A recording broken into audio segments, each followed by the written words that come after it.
नाज़रीन, आज बाकायदा तौर पे लग यही रहा है कि पाकिस्तान तहरीक-ए-इंसाफ और हुकूमत के दरमियान मुज़ाकरात ख़त्म हो गए। आज एक्सपेक्ट किया जा रहा था कि सुबह तकरीबन 11:45 साढ़े 11 पौने 12 बजे जो है वो पाकिस्तान तहरीक-ए-इंसाफ और हुकूमत के दरमियान बैठक होगी। लेकिन जैसे PTI ने कहा था कि जी अब मुज़ाकरात मज़ीद नहीं होंगे क्योंकि जुडिशल कमीशन नहीं बनाया गया, तो इसलिए मुज़ाकरात ख़त्म।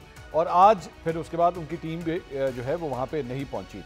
बहरहाल पाकिस्तान तहरीक-ए-इंसाफ मौलाना फजल रहमान साहब के यहाँ आज ज़रूर पहुँच गई है और उनके साथ किसी ग्रैंड अलायंस के ऊपर जो है सुना है कि बातचीत स्टार्ट हो गई है।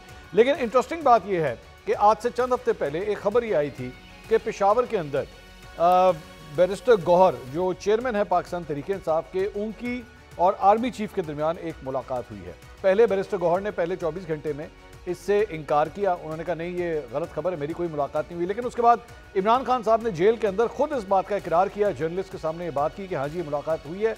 तो फिर बैरिस्टर गौहर को भी सच बोलना पड़ गया क्योंकि उनके लीडर जो है उन्होंने ये बात खुद जर्नलिस्ट से कर दी थी।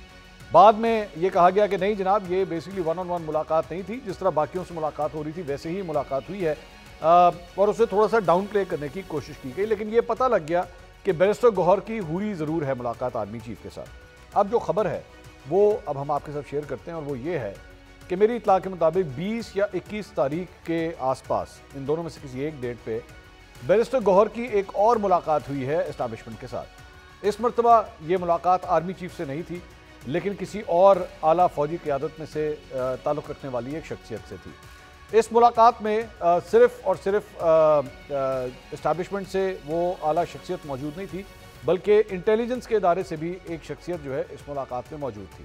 मेरी इत्तलात के मुताबिक सिर्फ और सिर्फ ये इन दो साइड्स की मुलाकात नहीं थी, बल्कि इस मरतबा एक वफाकी वज़ीर भी इस मुलाकात के अंदर मौजूद थे।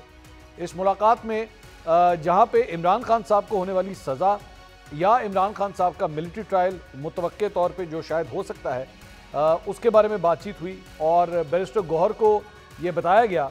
उन्होंने कहा कि जी इमरान खान साहब का मिलिट्री ट्रायल जो है वो नहीं होना चाहिए।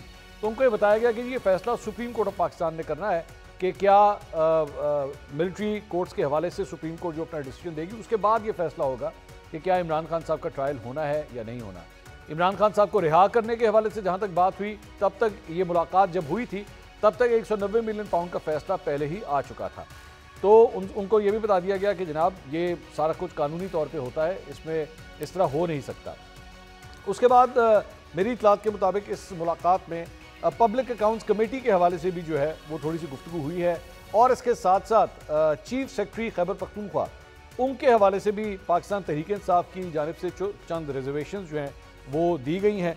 लेकिन कोई इसका सलूशन फ़िलहाल जो है वो नहीं निकला है। मेरी इत्तलात के मुताबिक एक और मुलाकात के लिए जो है वो कहा गया कि शायद जनवरी के आखिरी हफ्ते या फरवरी के पहले हफ्ते के अंदर जो है एक और मुलाकात यानी कि तीसरी मुलाकात का भी एहतमाम किया जाए। लेकिन अभी तक जो मेरे पास इत्तलात हैं कोई टाइम डिसाइड नहीं हुआ, कोई दिन आपस में डिसाइड नहीं हुआ।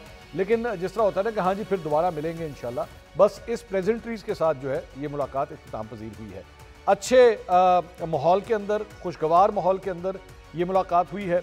आमतौर पर जो एक इम्प्रेशन दिया जाता है कि जनाब आपस में जो है वो लड़ाई हो रही है और आपस में जो है वो गुत्थम गुत्था हुए हैं और एक दूसरे पे इल्ज़ामात लग रहे हैं, ऐसा कुछ नहीं था। माहौल बड़ा कॉर्डियल किस्म का माहौल था, रिस्पेक्टेड किस्म का माहौल था जिसके अंदर ये मुलाकात हुई। लेकिन इंपॉर्टेंट बात यह है कि जो हुकूमत और PTI के दरमियान होने वाले मुज़ाकरा थे वो फ़िलहाल तात्तुल का शिकार हो गए हैं, बल्कि एक किस्म का कह सकते हैं कि ख़त्म ही हो गए हैं।